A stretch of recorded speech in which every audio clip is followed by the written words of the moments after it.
नमस्कार, जोहार, सत श्री अकाल। एग्जाम फाइटर नंबर पर आप सभी का बहुत बहुत स्वागत है।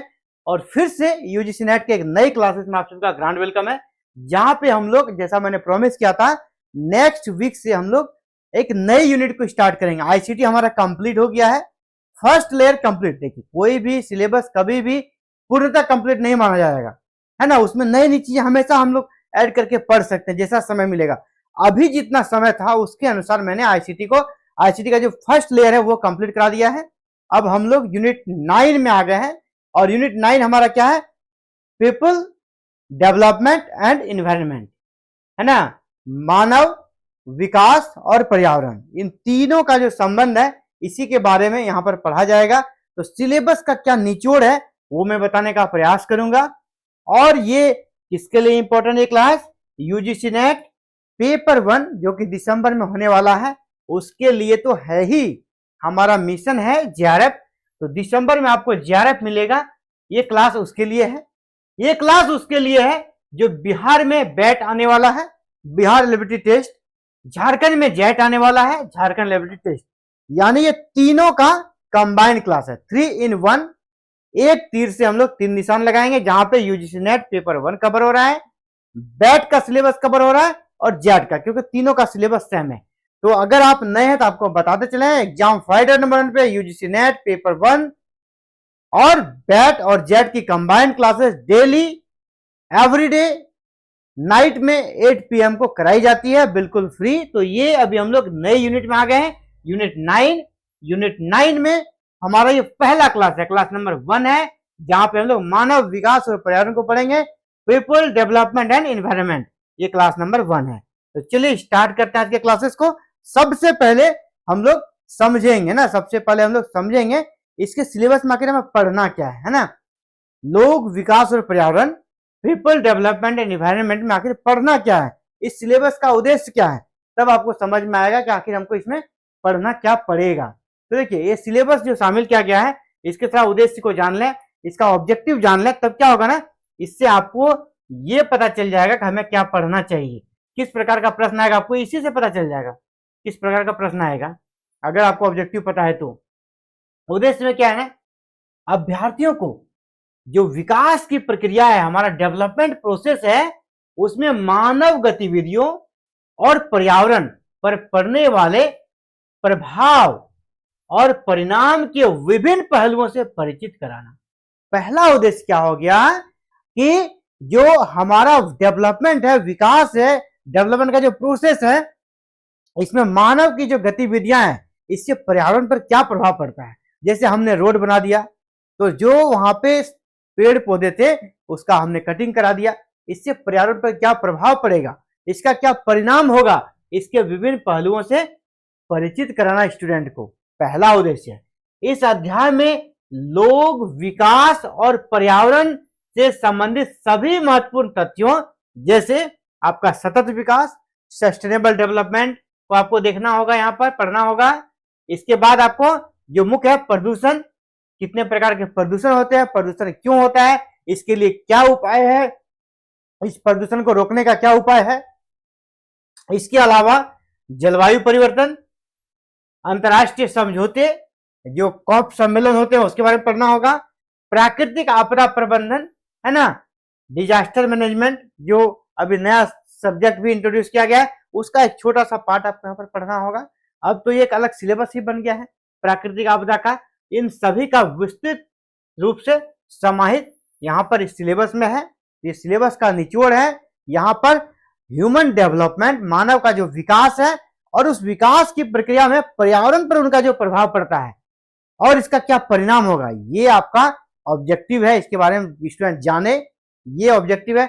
दूसरा इनका ये कहना, सिलेबस को अगर हम देखें इंटायर, तो दोनों का जो संबंध है मानव पर्यावरण का, एक दूसरे पर दोनों आश्रित हैं, तो उसको बड़े ही बैलेंस तरीके से सिलेबस में इंट्रोड्यूस किया गया है।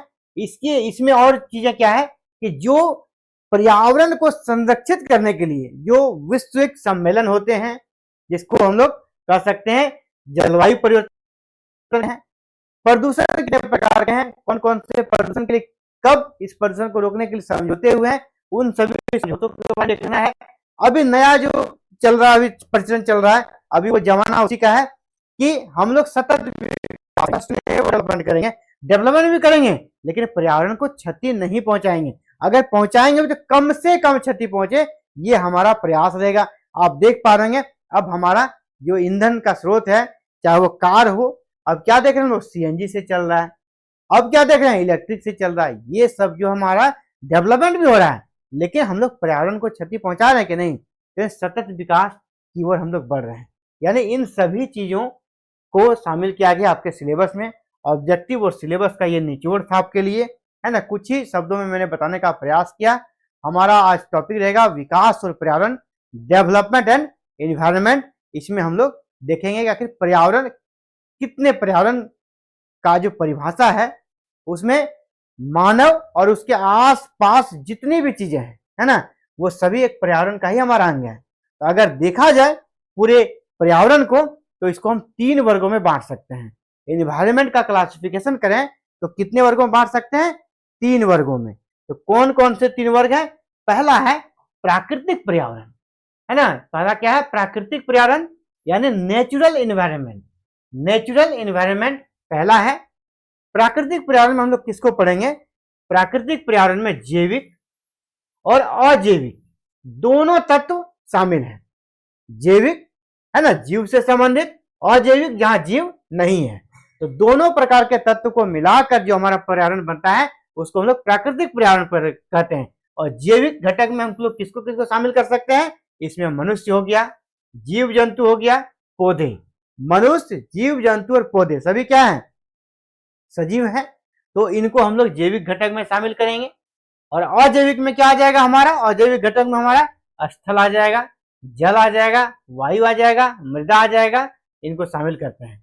यानी जैविक और अजैविक घटक मिलकर जो आवरण बनाते हैं उसे हम लोग प्राकृतिक पर्यावरण कहते हैं, नेचुरल एनवायरनमेंट कहते हैं।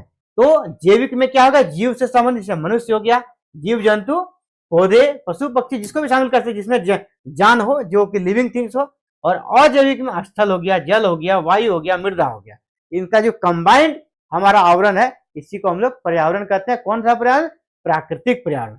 अगर पर्यावरण का दूसरा वर्ग हम देखें तो दूसरा हमारा मानव निर्मित पर्यावरण। हम लोगों ने भी, जैसे मैंने पहले ही कहा, मनुष्य और उसके आसपास का जो आवरण है उसी को हम लोग पर्यावरण कहते हैं। अब तो मानव निर्मित एक अलग पर्यावरण है, अलग इन्वायरमेंट है। नहीं, हम लोग बोलते हैं यहाँ का इन्वायरमेंट थोड़ा गड़बड़ हो गया है। इन्वायरमेंट मतलब ऐसा थोड़ा कि यहाँ पोल्यूशन फैल गया तो ही हम बात कर रहे हैं। अगर समाज में गंदगी है ना, कुछ लोग इस प्रकार के हैं और सामाजिक तत्व ज्यादा है, हम लोग उस सेंस में भी प्रयोग करते हैं कि यहाँ का वातावरण ठीक नहीं है, यहाँ का पर्यावरण ठीक नहीं है। यानी मानव निर्मित भी कुछ पर्यावरण होते हैं, मानव निर्मित भी कुछ पर्यावरण होते हैं। तो मानव निर्मित पर्यावरण क्या है भाई? मानव निर्मित पर्यावरण जिसको हम लोग कह सकते हैं man made environment. Man made environment क्या होता है, इसके बारे में हम लोग समझने का प्रयास करेंगे। देखिए, मानव निर्मित पर्यावरण के अंतर्गत वे सभी स्थान शामिल है जो मानव ने कृत्रिम रूप से निर्मित किए हैं। जैसे इमारत बनाया, वो भी हमारे पर्यावरण का हिस्सा है। उद्योग लगाया, ये भी हमारे पर्यावरण का अंग है। सड़क, पुल, पार्क, औद्योगिक क्षेत्र, है ना, वायुपतन और अंतरिक्ष स्टेशन आदि जो भी मनुष्य के द्वारा बनाए गए हैं वो हम लोग किसमें आएगा? मानव निर्मित पर्यावरण के अंतर्गत आएगा।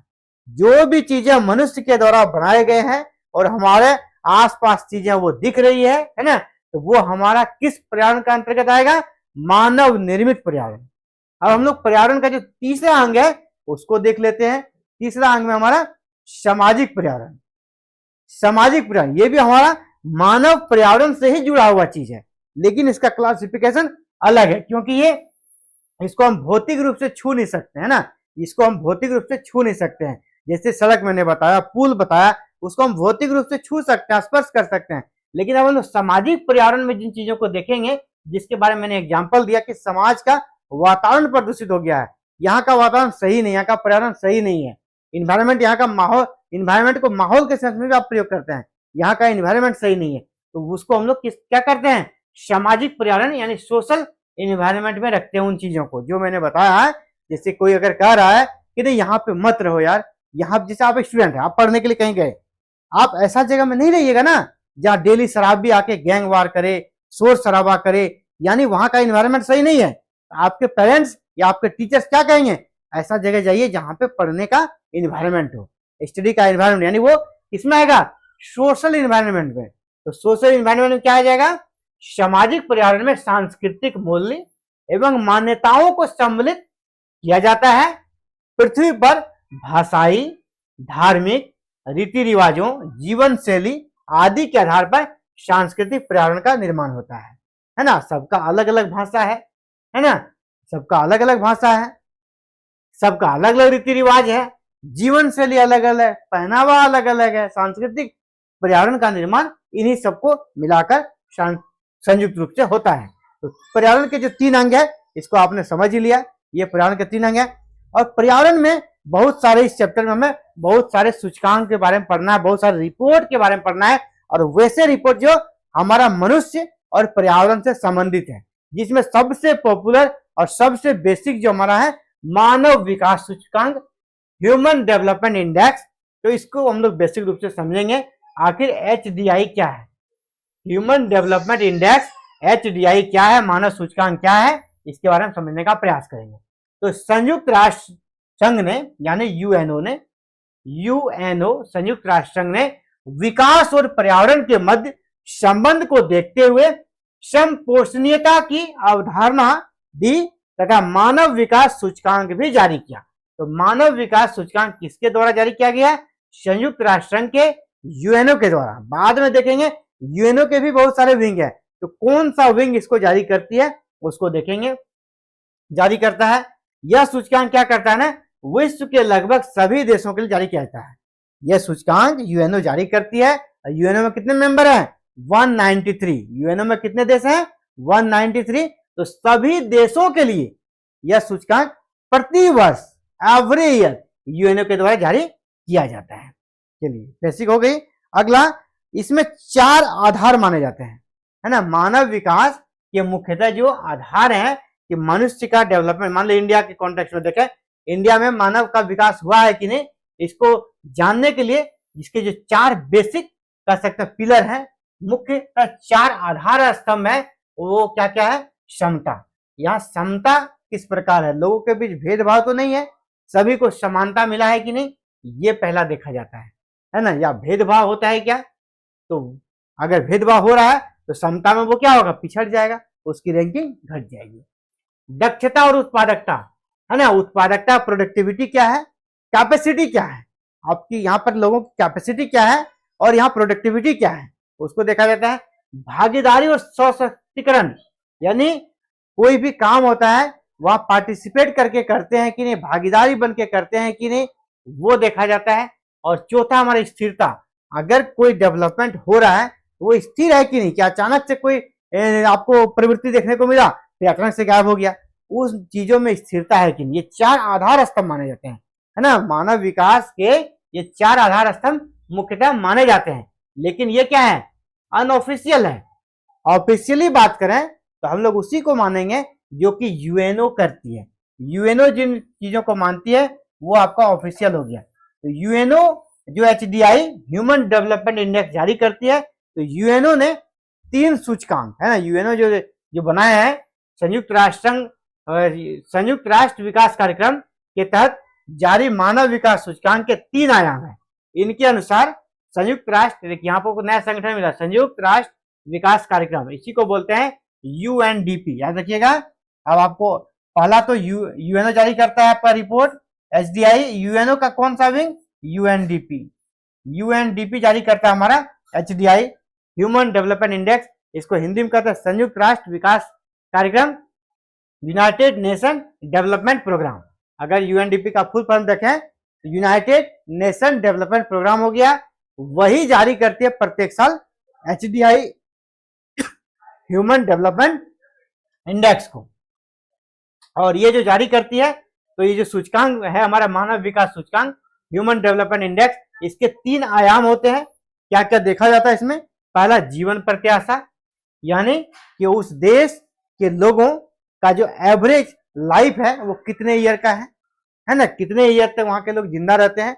दूसरा देखा जाता है शिक्षा की प्राप्ति, किस प्रकार सभी को शिक्षा सुलभ तरीके से मिल पाती है या नहीं, एवरेज शिक्षा का स्तर क्या है, और तीसरा देखा जाता है रहन सहन का स्तर। रहन सहन में बहुत सारी चीजें शामिल होती है, उतना डिटेल्स में आपको नहीं जाना है ना, बस ये जो बेसिक चीजें हैं वो आपको जाननी है और क्वेश्चन बेसिक से आता है।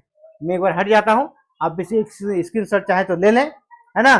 पहला जो बेसिक हमारा मानव विकास का 4 आधार होता है, ये बेसिक हो गया, ठीक है, ये बेसिक हो गया 4 चीजें। अगर आपसे पूछेगा मानव विकास के मुख्यतः कौन कौन से आधार हैं, तो ये 4 आधार हैं।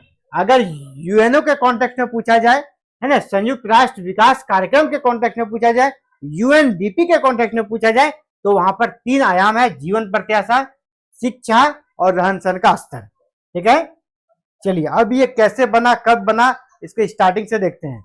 वर्ष 1990 में इसका स्टार्टिंग कब हुआ, 1990 में, वर्ष 1990 में संयुक्त राष्ट्र विकास कार्यक्रम यानी यूएनडीपी से जुड़े एक अर्थशास्त्री हुआ करते थे, इसका नाम है महबूब उल हक। ये कहाँ के थे, पाकिस्तान के, ये कहाँ के थे, महबूब उल हक पाकिस्तान के। और ये यूएनओ के हमारे किससे जुड़े थे, यूएनओ के, जैसे यूएनओ का जो विंग है यूएनडीपी से जुड़े हुए थे। तो यूएनडीपी से जुड़े अर्थशास्त्री महबूब उल हक और उनके सहयोगी अमर्त्य सेन, ये कहाँ के थे, इंडिया के थे, भारतीय थे, यानी एक भारतीय और एक पाकिस्तानी की मदद से, है ना, मानव विकास सूचकांक का निर्माण किया गया। यानी इनके फाउंडर कौन हो गए, इसका स्टार्टिंग किसने किया, महबूब उल हक और अमर्त्य सेन। दोनों का नाम ऑप्शन में रह सकता है या दोनों में से किसी एक का रहेगा, तो उसी के साथ आपको चल जाना है। जिसका प्रकाशन मानव विकास रिपोर्ट के रूप में वर्ष 1990 से निरंतर किया जा रहा है। मानव विकास रिपोर्ट कब से शुरुआत हुआ, 1990 से। किस संस्था के द्वारा किया गया है, तो यूएनओ का कौन सा अंग, यूएनडीपी। किस अर्थशास्त्री ने किया, तो महबूब उल हक और भारतीय अमर्त्य सेन ने।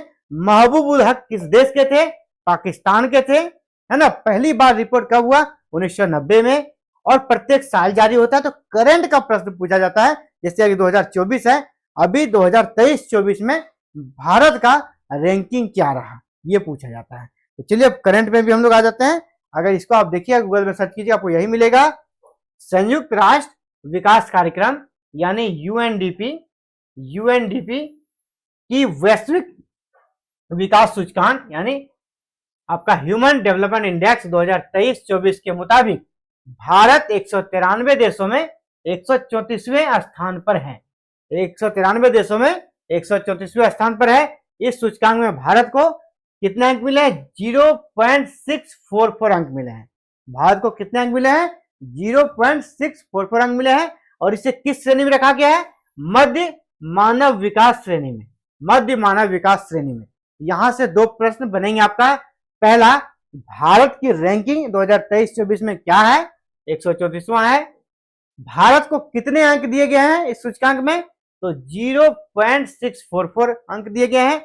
भारत के विकास को किस श्रेणी में रखा गया, कुछ होता है उच्च मानव विकास, जैसे कि जो बहुत डेवलप, जैसे नॉर्वे वगैरह हो गया, छोटा सा देश है, बहुत डेवलप है, वहां के लोगों का लाइफ स्टाइल बहुत ही हाई है, तो उनका रैंकिंग हमेशा 1-2 में रहता है। वो लोग छोटे छोटे देश जो हैं, भारत का जो किस श्रेणी में रखा गया, भारत को मध्यम, है ना, मिडिल सिचुएशन में हम लोग हैं, मध्य मानव विकास श्रेणी में भारत को रखा गया है।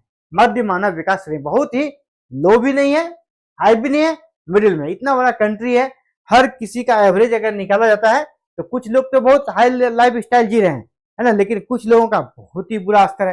जब एवरेज निकाला जाता है तो फिर रैंकिंग गिर जाती है। यह सिचुएशन है भारत में। असमानता है, आपको पता है, आर्थिक असमानता बहुत ज्यादा है। ये कानूनी रूप से नहीं है, संवैधानिक रूप से नहीं है, लेकिन आर्थिक रूप से असमानता बहुत ज्यादा है। इस सब के कारण भारत का रैंकिंग गिर जाता है, ठीक है। तो ये था आपका, हम लोगों ने आज क्या देखा, लोक विकास और पर्यावरण, जो हमारा पर्यावरण का पहला कह सकते क्लास है ये। और यहां से कितने प्रश्न आएंगे, 5 प्रश्न आएंगे। भाई साहब मैंने पहले ही बता दिया है, 10 यूनिट है, सभी यूनिट से 5-5 करके प्रश्न आएंगे, यानी 10 अंक का यहाँ से पूछा जाएगा। आपको 10 अंक कैसे मिलेगा, इसी का यहाँ प्रयास है, इसी के लिए अथक प्रयास किया जा रहा है, आपको 10 में 10 अंक मिले। पूरा डिटेल्स में हम लोग अच्छे से पढ़ेंगे। आपको जरूर 10 में 10 अंक मिलेगा। हमारा टारगेट है मिशन 11। तो चलिए, आप भी चाहते हैं क्लासेस करना, आप भी चाहते हैं कि हमारा आप 11 प्राप्त करें या बैट में सफल हो, नेट में सफल हो, आप हमारे साथ जुड़ सकते हैं और बिल्कुल फ्री में। आपसे यहाँ पर कोई फीस, कोई पेमेंट नहीं ले जा रहा है। आप बिल्कुल फ्री में क्लासेस कर सकते हैं हमारे साथ जुड़कर। और क्लासेस करने के लिए क्या करें दोस्तों, चैनल को सब्सक्राइब करके रख लें, बेल आइकन को प्रेस करके ऑल बटन को क्लिक कर लें, ताकि फर्दर जो भी क्लास की वीडियो मैं अपलोड करूं, कल अपलोड करूं, परसों अपलोड करूं, जब भी अपलोड करूं आप तक नोटिफिकेशन जाएगी, तो आप क्लासेस देख पाएंगे। और सिर्फ क्लासेस ही नहीं, आपको मैं नोट्स भी प्रोवाइड कराता हूं with in half hour after class. हमारे टेलीग्राम चैनल को ज्वाइन करें, व्हाट्सएप ग्रुप को ज्वाइन करें, वहां पर आपको क्लासेस के बाद विद इन हाफ आवर आपको यहाँ पर पीडीएफ नोट्स मिल जाएगी। और अगर कोई क्वेरीज हो तो आप हमें कमेंट करें, वीडियो में कमेंट कर सकते हैं, टेलीग्राम पे हमें मैसेज कर सकते हैं, व्हाट्सएप पे मैसेज कर सकते हैं। मैं आपको जो भी कंफ्यूजन है वो आपको दूर करने का प्रयास करूंगा। चलिए, इस वीडियो में इतना ही, मिलते हैं कल एक नई क्लास में। जय हिंद, जय भारत।